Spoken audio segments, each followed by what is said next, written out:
Hola, ¿qué tal? Sean bienvenidos a una entrega más del Camino del Rol. Hoy, hoy queremos ser fieles a una costumbre muy propia de nuestras tradiciones, la celebración del Día de Muertos. Cuando hablamos de la música, cuando hablamos del arte, es inminente hablar de la eternidad, de algunos personajes, de sus obras, de su leyenda. Es por eso que desde la primera temporada nos dimos un tiempecito para hacer un especial de muertos. Y haciendo caso a sus recomendaciones, leyendo sus comentarios, nos habían sugerido que incluyéramos algunos personajes que ya no están con nosotros. Y hoy, en la segunda temporada del Camino del Rol, queremos hacer este especial de Día de Muertos.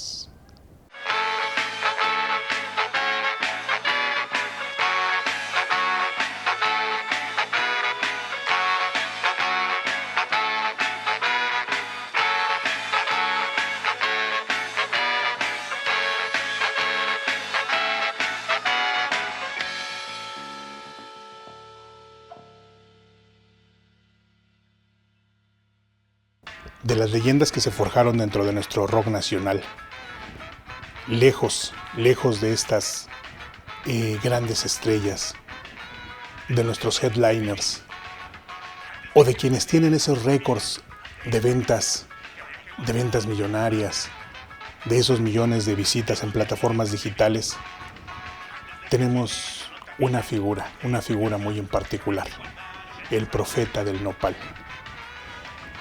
Rodrigo González funda de una manera increíble las bases del rock rupestre. Y en esa transición del rock rupestre a nuestro rock nacional, realmente fue ese semillero donde incluso al día de hoy muchas de esas estrellas que hoy vemos en los carteles, ahí liderando los line-ups, ahí están, y todos han sido hijos,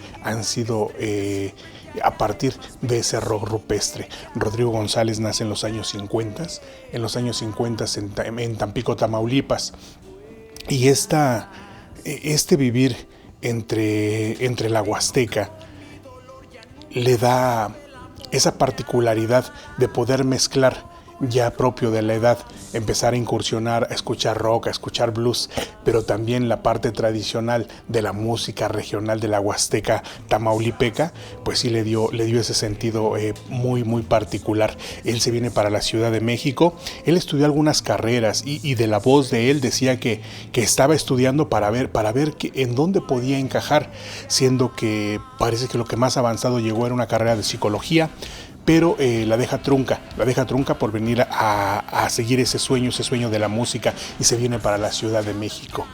Ya estando aquí, pues empiezan con ese andar en las calles, en los bares, donde se podía cantar, y él ya tenía mucho material, era muy exacto en sus palabras, y en las pláticas le brotaba el talento, y tenía un sinfín de conceptos bien firmes sobre la vida. Y al contar esas historias, esas urbanhistorias, que de hecho podríamos incluso hasta pensar que a partir de ahí es que se empezó a denominar a el rock como esta parte de mimetizarse con el urbanismo. El primer material del maestro Rodrigo González, aún en vida, fue ese Urbanhistorias. El Urbanhistorias fue grabado y fue editado, incluso él estuvo participando en la mezcla y el máster de este material, y fue el mismo que de su mano lo empezaba a vender, ese Urbanhistorias, que fue el primero de los materiales que tenía. Materiales podemos contar cuatro discos llamémoslo de estudio, en vida, Urbanhistorias, y posterior a la partida del maestro, El Profeta del Nopal, a Aventuras del DF y No Estoy Loco, que sí podríamos nosotros poder comprender de repente esa curva evolutiva, si es que de plano el talento que tenía podría tener esa curva evolutiva. Cada vez las palabras iban más allá, cada vez eran más profundos los pensamientos del maestro, y yo creo que llegar hasta el No estoy loco sí es una verdadera, pero una verdadera maravilla. Hay dos también grabaciones ahí que se han hecho muy populares. Hay una de Aguascalientes, que es un en vivo en el Café de los Artesanos, y también un en vivo Rodrigo en Radio Mexiquense. Ese también por ahí está ya en las redes sociales, por ahí en algunos canales de YouTube, y de veras podemos nosotros ver el tamaño de talento de monstruo que teníamos enfrente, porque, o sea, sí, con tan poco, con una guitarra, con una armónica, con el cogote que decía él. Entonces se podían hacer tantas cosas. A él mucha de la inspiración le venía a partir, y lo decía esta preocupación por su hija Amanda Lalena. Amanda Lalena tiene mucho que ver con la historia de Rodrigo. Obviamente, una, porque es su hija, y dos, porque sí, yo creo que llegó en esos momentos donde sí tenía que empezar a pensar en dejar como este acervo, o empezar a grabar, empezar a tener todas estas cosas, porque todo lo que se hizo se fue grabando antes de la partida del maestro, aunque después la salida de la discografía que les comentamos fue posterior.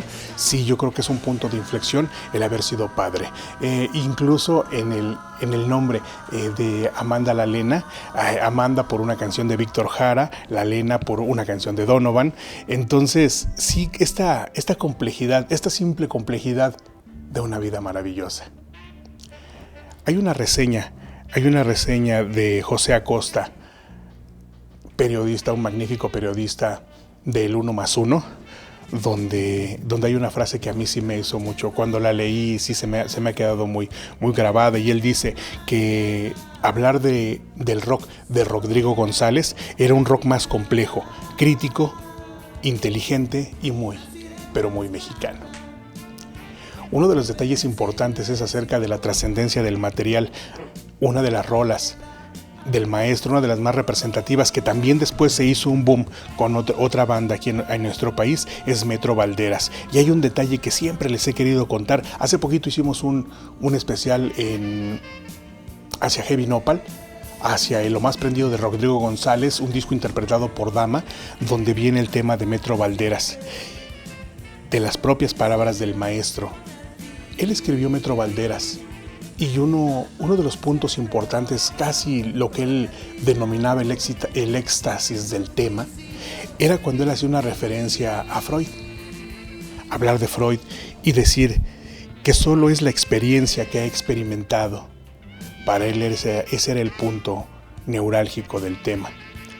Cuando el trilograba, ya no hacen esa referencia a Freud y le cambian totalmente el sentido. Lo que anteriormente era una experiencia plagada de esas urban historias fue deformada para hacer un tema un poco más comercial. Al final de cuentas, usted como público sabrá cuál es el tema o la versión que más le gusta. Entonces, mire, pues no tenemos más que dejárselo así en la mesa puesta, para que usted nos lo diga. Nosotros hoy queremos recordar, y queremos en este especial de muertos, sí, hacer un alto y volver a pensar en el maestro Rodrigo González. Él tiene que dejar este mundo abrazado de la francesa ese 19 de septiembre de 1985.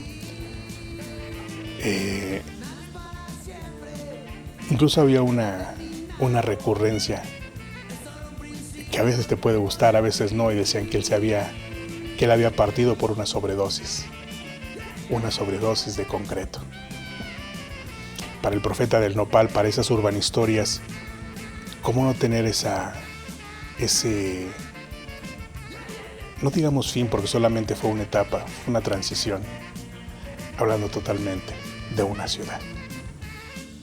Vámonos con música para que nosotros podamos recordar al Profeta del Nopal. Vámonos a escuchar. Ellos son el Heavy Nopal. El Heavy Nopal, en estos discos que se hicieron a propósito de Lo Más Prendido de Rodrigo González, y quisiéramos compartir hoy con usted Solares Baldíos. Vámonos con música. Nosotros ahora regresamos.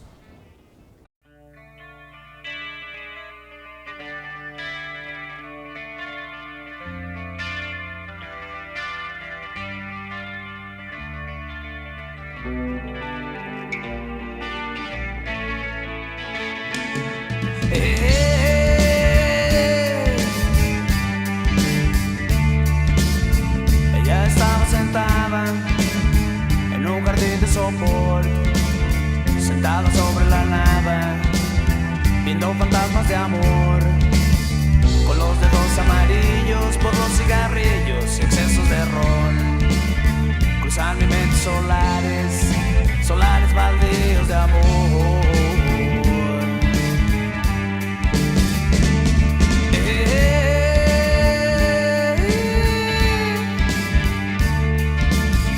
Ella se mece en su hamaca, enredada en el tiempo, con la mirada ya flaca, porque jamás regresó. Dicen los niños que juegan a ver quién atina los vasos de ron. Cruzan mi mente solares, solares baldíos de amor. Es un cometa la imagen, es un mapa de vapor. Voy por cigarro, le dijo, se puso un sombrero y jamás regresó. Ya no arañas las nubes, le recetó algún doctor, pero ella estruja lugares que dan a solares baldíos de amor. Solares, solares baldíos, baldíos de amor.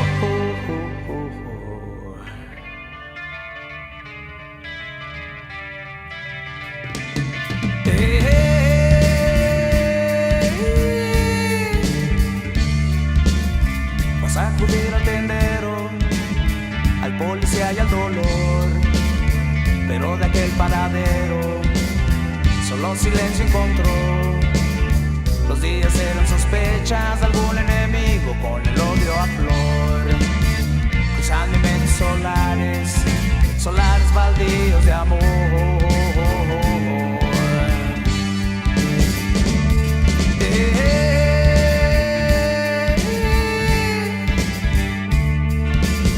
Supo de alguien que sabía adivinar el dolor, y en un teléfono viejo ella escupió su dolor. Miles de gentes perdidas, le dijo el lejano interlocutor. Cruzan mi mente solares, solares baldíos de amor. Es un cometa la imagen, es un mapa de vapor. Voy por cigarro, le dijo, se puso un sombrero y jamás regresó. Ya no arañes las nubes, le recetó algún doctor, pero ella estruja lugares que dan a solares baldíos de amor. Solares, solares baldíos, baldíos de amor. Solares baldíos.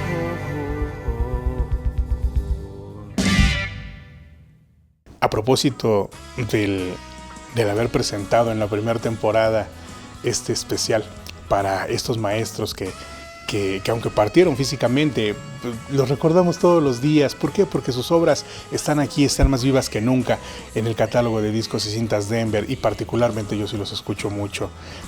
Nos hicieron una sugerencia y obviamente tendríamos pronto, que hoy ha llegado el día de poder hablar y poder mostrar nuestro respeto y admiración por Miguel Ángel, el Burrito Martel. Interpuesto es una banda de rock, una gran banda de rock, que se forma en Cuautitlán, en el Estado de México, por ahí de los años 90, en el inicio de los años 90, y muy trabajadores. En aquel tiempo, para nuestro rock nacional, era como una sana costumbre sacar un disco por año. Por eso nosotros nos damos cuenta que de repente tenemos bandas que tienen 50 años, 50 discos, que tienen 30 años, 30 discos, 10 años, 10 discos, porque era una sana costumbre así tal cual que se tenía como premisa en nuestro rock nacional. Interpuesto, fiel a esta condición, pues empezó a trabajar muchísimo, Por ahí tenemos muchísimos discos, han pasado diferentes etapas, ha habido diferentes personajes que han ido ahí, pero sin duda yo creo que una de las etapas donde existía ese clic que solamente la grandeza de la humildad de las personas le pueden proporcionar al artista con el público. De repente ver a estas personas que en un instante pueden hacer la magia en un escenario, y es a partir de esa sencillez, de esa humildad, pero de ese gran talento que le precede, utilizando las palabras más sencillas, las palabras más sinceras y una conexión pero de veras tremenda con el público. Anterior a la incursión de Martel con Interpuesto, se habían hecho ya algunos discos.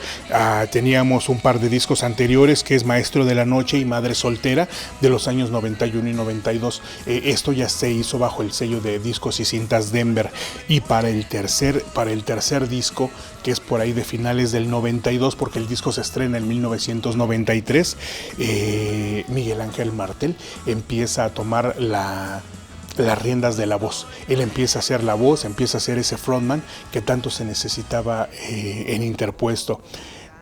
El trabajo era muy bueno porque esa conexión era inmediata, y siempre lo hemos dicho aquí, que de repente la música como que sí ya tiene trazado un plan. Y cuando empiezas a hacer tu primer material, y en ese primer material va implícito el éxito que rompe con todo, pues entonces que la vida y la música te dijeron bienvenido. Para ese tercer disco se estrena, de hecho es un homónimo, Historia de un Minuto. Y creo que efectivamente hablar de Historia de un Minuto es hablar de Interpuesto, y hablar de Historia de un Minuto de Interpuesto es hablar de Miguel Ángel Martel. A partir de ahí se revolucionó toda la historia con Interpuesto. De ahí siguieron muchos, pues mucho trabajo al frente Miguel Ángel Martel. De Historia de un Minuto le siguió Espejismo. Después, para 95 hay un disco en vivo. Para 96 En Guerra de Amor. Después, para 97 Fantasma Eléctrico. Para 97, inmediato al Fantasma Eléctrico, se empieza a trabajar en estudio, porque ya estaba planeado, ya se estaba armando lo que sería Serenata Rock and Rollera, que se tenía planeado estrenar para 1998. Lamentablemente, el 30 de diciembre de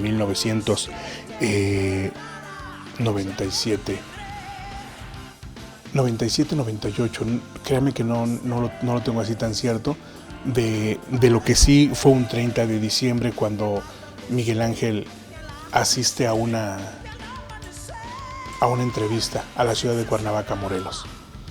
Esta entrevista se hace el 30 de diciembre, él tiene que regresar a la Ciudad de México, y en la madrugada del 31 de diciembre lamentablemente tiene un accidente que le cuesta la vida y nos arrebata, más que a ese músico, más que a ese gran frontman de nuestro rock nacional, yo creo que nos arrebató a uno de los personajes más queridos. Yo creo que cualquiera de los que tuvimos la fortuna de conocer al maestro Miguel Ángel Martel sabemos de esa calidad humana que tenía, y fue una pérdida totalmente lamentable. Incluso hay un material que Carlos Valerio, bajista de Heavy Nopal, inmediato a tan lamentable suceso, lo escribe, lo musicalizó. Yo hasta ahorita no lo he escuchado, o sea, sí he tratado de hacerlo, sí, y quisiera saber si usted ya tenía esa conciencia. Es un poema maravilloso que quisiera compartírselos. Esto es de Carlos Valerio a propósito del accidente del maestro Martel. A través de mi llanto, solo puedo decir que ahora me aterra tanto dejar dolor en ti. Aunque no estoy dispuesto, hoy me toca morir. Cantaban en Interpuesto y hoy deja de existir. Así la expresión del dolor por un amigo que ha partido. Yo creo que no pudo haber sido mejor expresado que como lo hizo Valerio.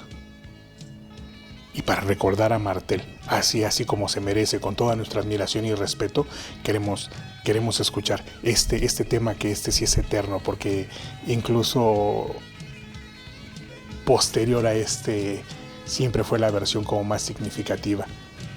Es un obligado de nuestro rock nacional, Historia de un minuto, interpuesto. Nosotros ahora regresamos.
Estoy harta de todo, de tanto rodar. No es culpa tuya, es solo mi forma de ser. Pero esta noche no pienso ir a buscarla, no. Esta noche no quiero ni mirarla otra vez.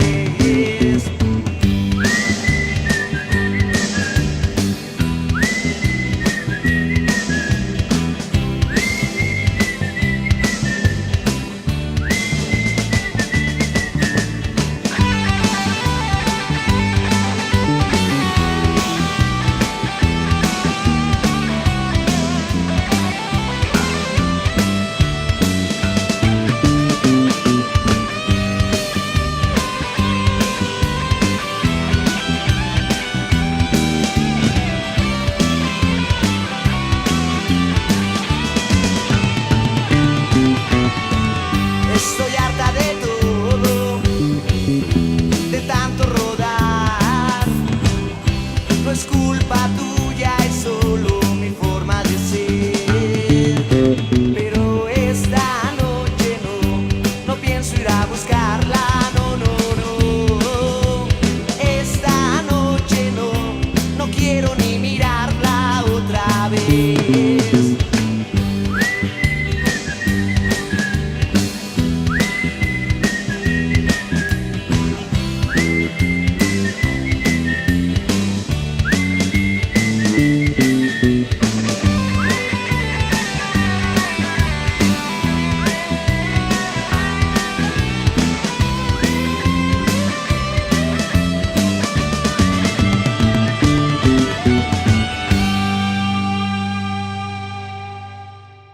Otro de los personajes que nos sugirieron, que nos pidieron que trajéramos a propósito de esta remembranza, haciéndole caso a nuestra tradición tan mexicana del Día de Muertos.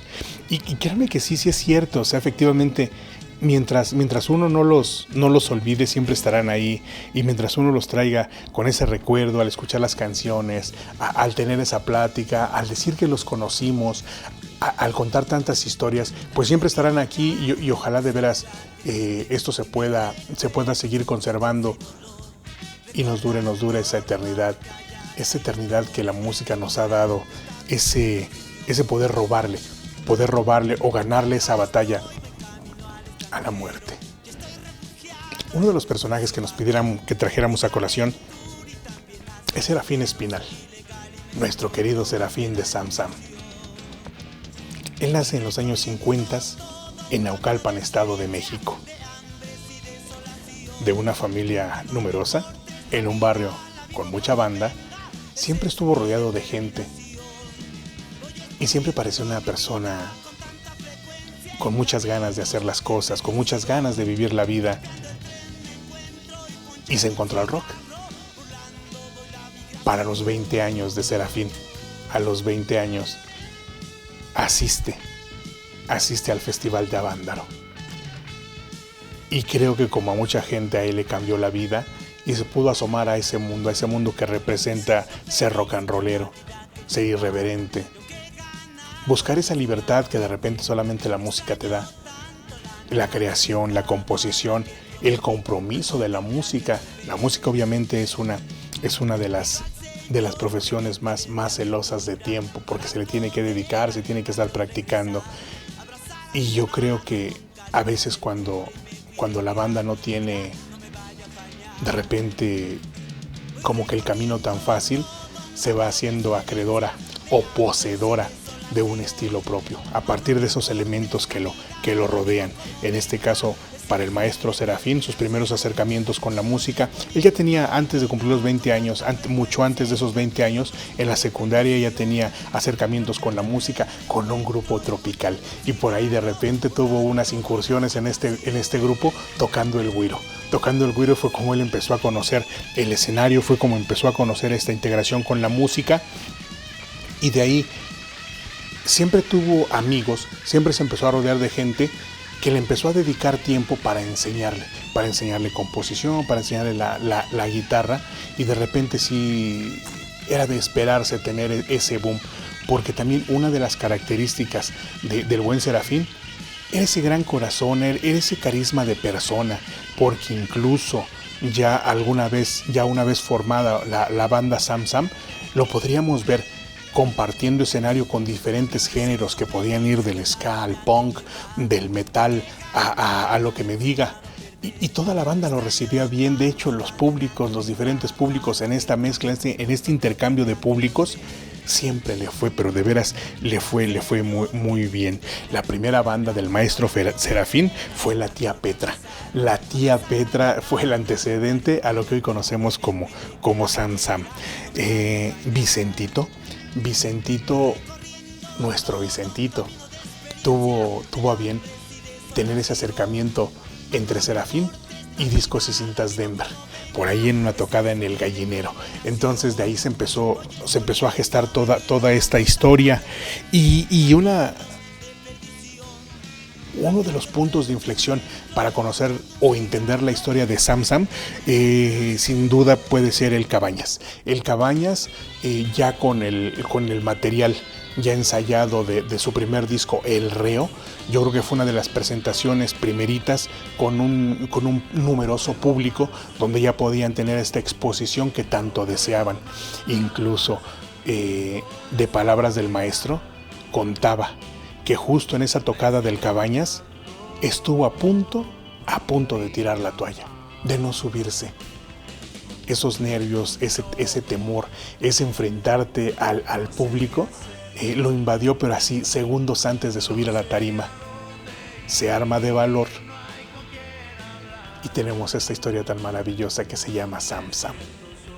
Ese primer disco, El Reo, fue el detonante, y a le siguieron pero de verdad muchísimo material. Él era muy inquieto, muy de estar trabajando. Tenía incluso una particularidad, que cuando ellos estaban grabando o tenían trabajo en el estudio, él siempre tenía una libreta. Él siempre cargaba libretas y empezaba a crear las siguientes rolas a partir de arreglos o de fragmentos de lo que ya estaba escrito, que ya se estaba grabando, o incluso empezar a hacer bocetos de caricaturas. Si usted ve en estas portadas de bocetos de caricaturas de Sam Sam, eran de la misma pluma. Entonces, es una historia, pero de veras así bien interesante, que el final es también es una trágica historia que comienza en una presentación en Teoloyucan. Casi siempre que se platica esta triste historia, se hace referencia a las condiciones en que los músicos trabajan, en que de repente no se tienen las condiciones adecuadas como para poder hacer el trabajo. Y efectivamente, en esta ocasión nos ha costado desprendernos de una gran persona. En esa ocasión en Teoloyucan estaba lloviendo, el cartel estaba buenísimo y la gente estaba ahí, la gente estaba ávida de música, ávida de bailar, de brincar, de gritar, como son cada 8 días nuestros escenarios para el rock nacional. El maestro Serafín sube a cantar, se conectan, pero la lluvia no paraba. Se asume que este choque a través de su cuerpo, entre tener una guitarra eléctrica conectada y un micrófono al frente, le provoca una descarga eléctrica terrible. Él cae en un desmayo y la ha pasado mal. Se cuenta que fue un coma de algunos días,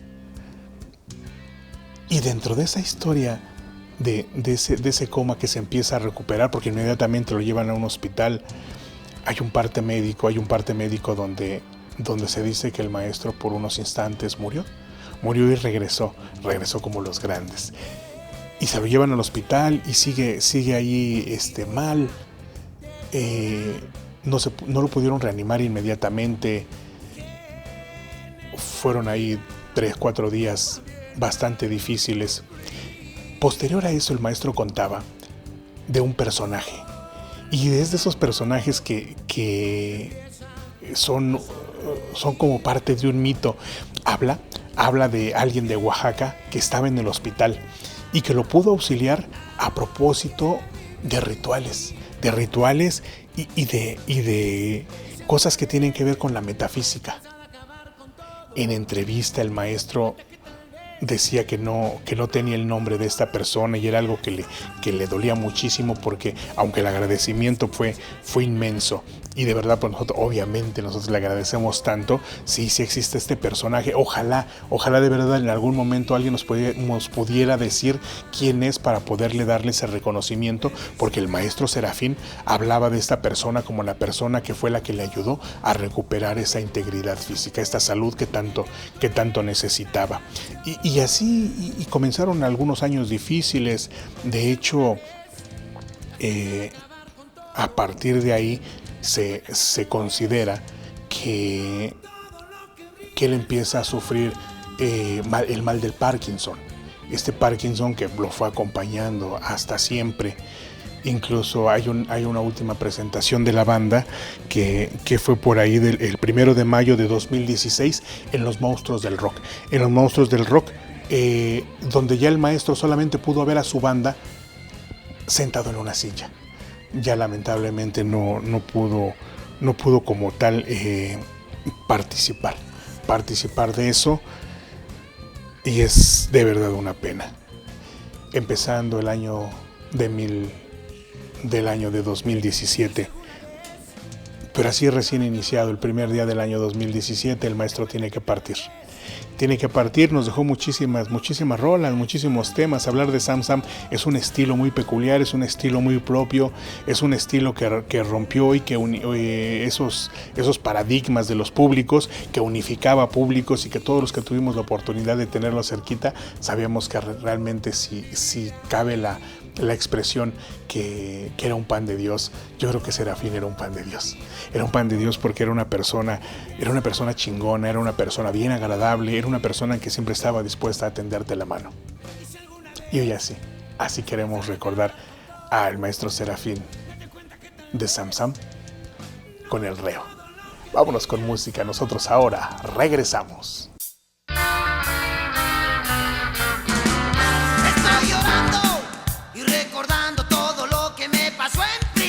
Estoy sufriendo por la tranquiza que me dieron al llegar. Estoy llorando, estoy sufriendo, estoy odiando y recordando.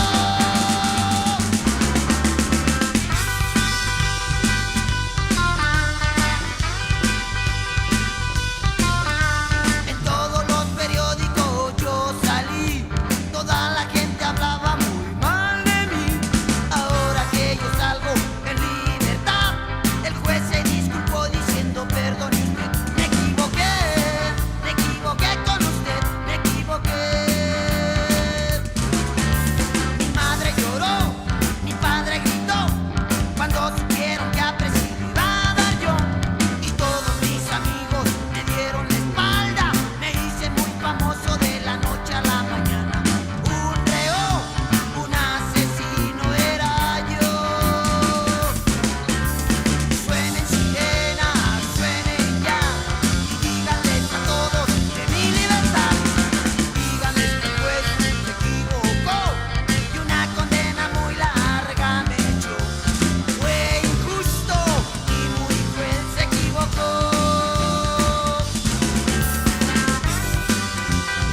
para cerrar con este especial, con esta charla a propósito de mostrarles nuestro respeto a estas figuras de nuestro rock nacional, a propósito de esta bonita tradición del Día de Muertos. Y es que creemos realmente que podríamos traer a colación a estos personajes que, sin ser los cantantes, incluso que sin ser músicos o estar jugando ese rol como activo de músico, son bien importantes y tienen una trascendencia muy, pero de veras muy grande para nuestro rock nacional. Hoy queremos mostrarle desde aquí todo nuestro respeto y admiración para Alberto de Ocampo, nuestro Beto Fink. Beto Fink tuvo muchísimo, pero de verdad muchísimo que ver con nuestro rock. Él, dibujante, diseñador, fotógrafo, músico, nacido en los años 50 también. Tuvo ese acercamiento con la música y la forma de acercarse y de empezarse a ganar un nombre o hacerse notar con los músicos fue a propósito de los diseños, fue a propósito de acercarse y mostrar estos dibujos o estos diseños o incluso estos botones que se usan ceñidos a la ropa. Para él eran como ese boom. Él siempre trajo esa idea, incluso al principio, antes de ser Beto Fink, en mucha banda. Bueno, de hecho se le atribuye al Oso Milchorena, que lo llamaba el Fichas. El Fichas porque estos botones que ahora conocemos y están tan industrializados, él los hacía a partir de una corcholata, de estas corcholatas de los refrescos, pintados a mano con dibujos a mano, así total de manera artesanal y con un imperdible. Con un imperdible se sujetaban a la ropa y esos eran los botones que se empezaban a hacer en nuestro rock nacional. Que así fue como se tuvo este acercamiento con las bandas, con los músicos, porque se les mostraban diseños y de verdad eran bien interesantes. Armando Molina fue uno de los primeros que empezó a tenerle ese aprecio por el trabajo y que lo empezó a incluir en su equipo de trabajo, haciendo fechas. Armando Molina le empezó a encargar a Beto Fink que se hiciera cargo de los carteles y de palabras del maestro, hacerse cargo de los carteles era desde integrar el cartel, crear un cartel llamativo, diseñarlo, escribirlo, pues se podrían hacer artesanalmente o incluso mandarlos a hacer en serie, pero también era pegarlos. Hay una anécdota acerca del Tiberios. Del Tiberios es un lugar en Acapulco donde Armando Molina logró conjuntar a un line-up bastante interesante. Y esa fue de los primeros recorridos de Beto Fink, habiendo diseñado el cartel y empezar a pegarlos. Y nos cuenta cómo se veía ahí en la costera, en la Miguel Alemán, pues pegando estos carteles en los postes, pidiendo permiso en los negocios locales de que le permitieran pegar sus carteles para poder darle esa difusión al evento. Fink, Beto toma ese nombre de Fink de Rat Fink. De Rat Fink, este personaje, esta ratita que es un personaje de los Hot Rods, creado por Big Daddy. La gente que ya más o menos le tiene gusto al Hot Rod entenderá y sabrá, o así busque a Rat Fink, y de ahí fue donde se toma este apelativo, este sobrenombre de Beto Fink. Posterior al trabajo que hace con Armando Molina, tuvo muchísimo que ver con el Three Souls. De hecho, para Cisne Raf, para la disquera, el sello discográfico Cisne Raf, por encargo del maestro Alejandro Lora, él hace la portada de Viejas Rolas del Rock. En Viejas Rolas del Rock, bajo la tutela de Alejandro Lora, se crea esta portada que es una foto y en la parte de atrás es una rocola. Y le gusta tanto el diseño, que era muy fiel a la idea que ya se tenía, que se le empezó a dar un poquito de más libertad. De hecho, para el disco Renovación Moral, y que hay una particularidad. La portada del disco Renovación Moral traía esta manita. Es una manita donde el dedo medio va levantado que a propósito de tantos idiomas, tantos lenguajes que hay en el mundo, pues parece que es una grosería. Entonces esta manita que está levantada ahí, Beto Fink tuvo a bien dibujarla. Y antes que se hiciera la portada, hay incluso, yo encontré una foto bien interesante del maestro Alejandro Lora, donde tiene esta manita, este diseño de Beto Fink sin letras, sin nada, el puro dibujo de esta manita tan famosa. ¿Y cómo sería la cosa que de este diseño se viene la portada del Renovación Moral? E incluso le gusta tanto a Alejandro que hasta terminó haciéndose un instrumento. Hay un bajo que tiene esta figura.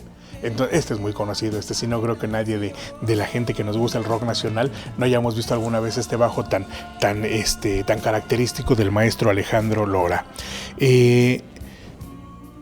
Cuando Three Souls viene a Discos y Cintas Denver, en las reediciones de los discos participa Beto Fink dándoles ese sello característico de poder separar los conceptos y, valga la expresión, conceptualizar toda una portada con los diferentes elementos que se contaba, fuese un dibujo, fuese una fotografía, fuese incluso una integración de ambos. Sí, era una característica muy particular de Fink, firmados todos con una F, así usted ya podría saber cuáles son las portadas en las que trabajó. Después, ya cuando se cambia el maestro Alejandro, que va de Three Souls al Tri, Beto Fink no participa en Simplemente, y se cuenta que a Alejandro no le gusta ese trabajo y lo trae para el de Costa a Costa, donde viene otro de los aciertos y otra de las características que les quiero platicar de Beto Fink. En De Costa a Costa es donde viene que es un instrumento que la caja de esta guitarra, que yo creo que más bien es un bajo. Usted coméntenos qué piensa, si es una guitarra o un bajo. Trae el mapa de la República Mexicana. Y platicando con el maestro nos contaba que no lo inventó, que esto lo había visto a propósito de una Gibson que tenía el mapa de Estados Unidos, y dijo, bueno, si lo tienen allá, ¿por qué no lo podemos tener nosotros? Y así tal cual se trajo todo el concepto y se pudo hacer este instrumento a propósito de tener, como en esta caja, el mapa de la República Nacional. De ahí, haciendo trabajo para Discos y Cintas Denver, empezó a trabajar con bandas nacientes, con bandas jóvenes que empezaban a tener sus primeros trabajos. Una de ellas, la banda Bostik. Estas letras, esta particularidad de la litografía de banda Bostik, totalmente el crédito es del maestro Beto Fink. Hay un disco muy representativo que es el Capturados. El Capturados, totalmente el arte de la portada es del maestro, la fotografía, el que sea como un desplegado en un diario, es totalmente la idea. Y realmente funcionó muchísimo, sí es muy característica esta portada, e incluso el disco lo piden más bien por la portada del periódico. La fotografía es de él. Hay una anécdota, él se lleva a su hijo, va por su hijo a la escuela, el día que se iba a tocar, porque se tocó en un reclusorio, y a la maestra le decía, me tengo que llevar a mi hijo porque hoy va a pasar algo bien importante en nuestra vida. Eso importante era ir a escuchar a la banda Bostik a un reclusorio. Sigue trabajando y estas portadas tan singulares de Heavy Nopal, entender el concepto era difícil. Estábamos hablando de un Rodrigo González, que era el autor de los temas, de Grupo Dama, que era el intérprete, pero se tenía que meter implícito ese concepto de Heavy Nopal. Las portadas también son de Beto Fink. Hay una también que me llama mucho la atención y es una joya y quería yo compartírsela. Hay un disco del maestro Rafael Acosta que se llama Rafles, así tal cual como un mítico, es que no quisiera decirle ladrón, pero sí era. Entonces este mítico ladrón Rafles, hay un disco homónimo aquí del maestro Rafael Acosta, y esta portada también fue creada por el maestro Beto Fink. Y por si eso fuera poco, también en las portadas del Aragán, el creador del logo, de este logo tan tradicional, que era como esta representación de la mexicanidad con este mexicano ahí en un cactus. A propósito del Aragán y compañía, este también es un trabajo del maestro Beto Fink. Y por último, lo que de sus palabras era su máximo trabajo. Hay una imagen de María Sabina, de doña María Sabina, la sacerdotisa de los hongos de Huautla, donde María Sabina está fumando. Este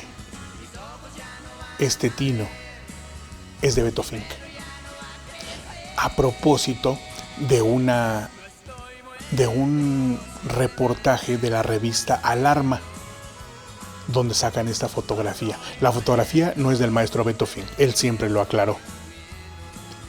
Es la toma de ese reportaje donde la Alarma, obviamente fiel a su estilo, hablaban mierda de la onda de los hongos, que Huautla estaba lleno de hippies, que era algo malo. Obviamente yo le puedo decir que no. Obviamente yo le puedo decir, ya los años que tengo, mire, le puedo decir que no. Pero independientemente de eso, la foto era maravillosa. Esa captura, ese María Sabina fumando, Beto Fink lo transforma, lo hace un tipo de ofrenda, es como un marco con una veladora. Esa imagen le ha dado la vuelta al mundo.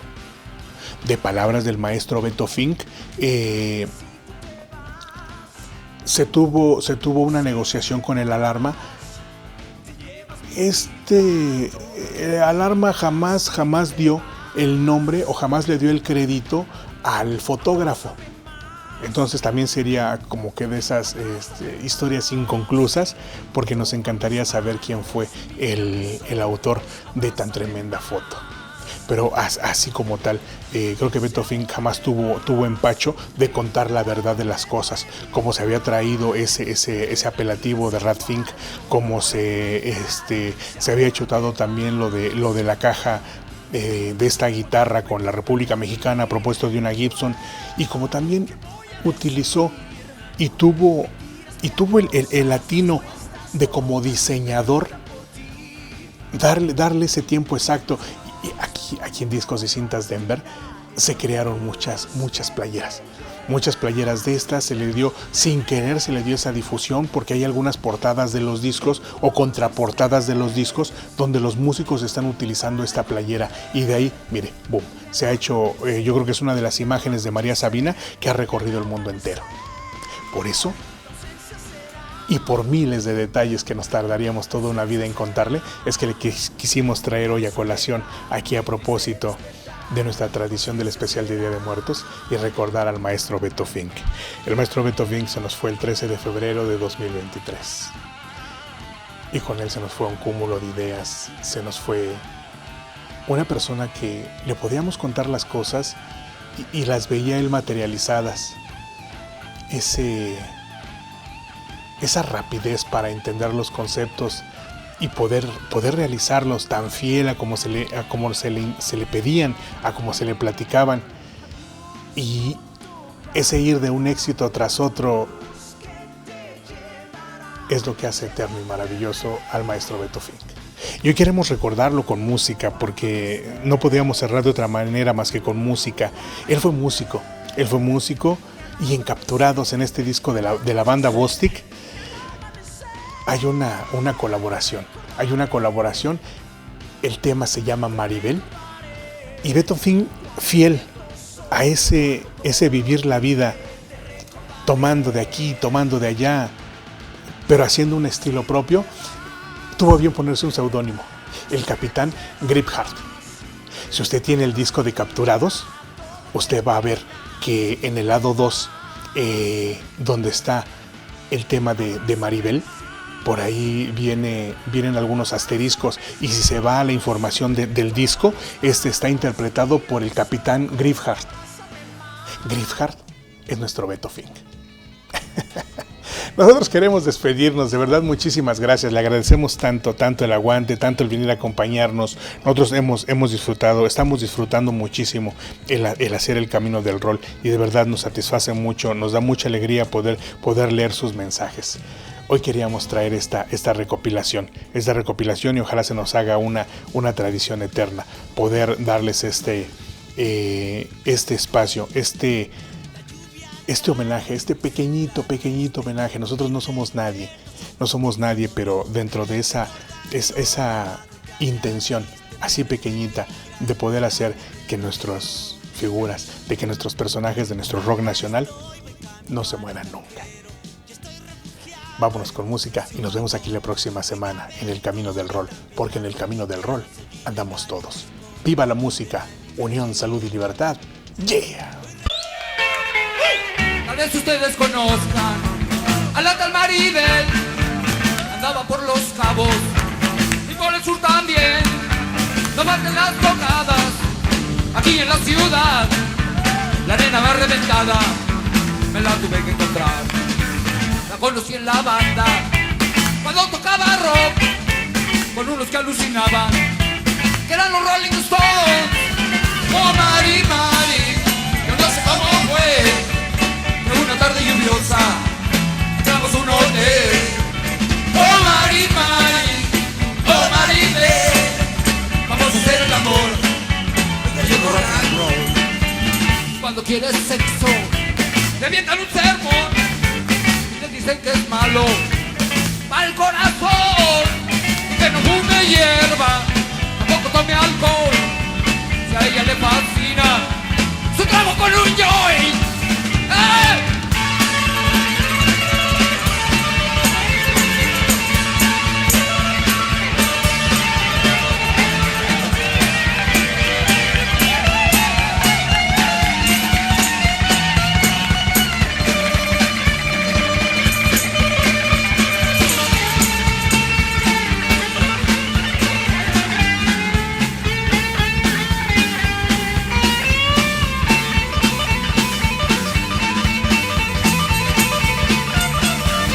Conocí en la banda cuando tocaba rock con unos que alucinaban, que eran los Rolling Stones.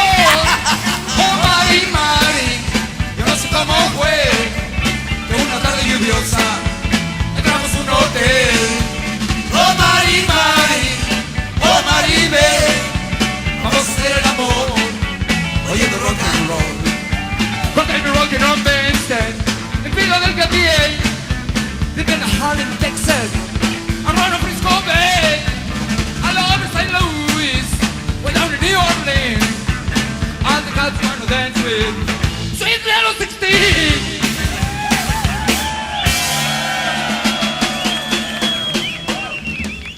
Ahora les voy a pedir un aplauso para Alfonso Teja, que se va a echar también el palomazo.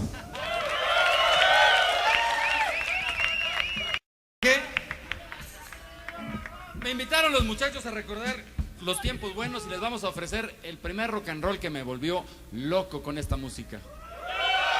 Nada más es una de Elvis. Nada más. ¿Se acuerdan de Zapatos de Ante Azul? Bueno, les voy a decir una cosa, perdonen que se cante la versión original en inglés, pero pasa una cosa muy sencilla con esta canción. Habla de algo que a todos nos ha pasado. ¿Se acuerdan cuando compramos algún zapato, algún pantalón o algo y llega el ras y luego estreno, el remojo? Pues de eso se trata. No me pises los zapatos de Ante Azul. Haz lo que quieras, pero no me pises mis zapatos nuevos. Ojalá les guste. Gracias, Bostic.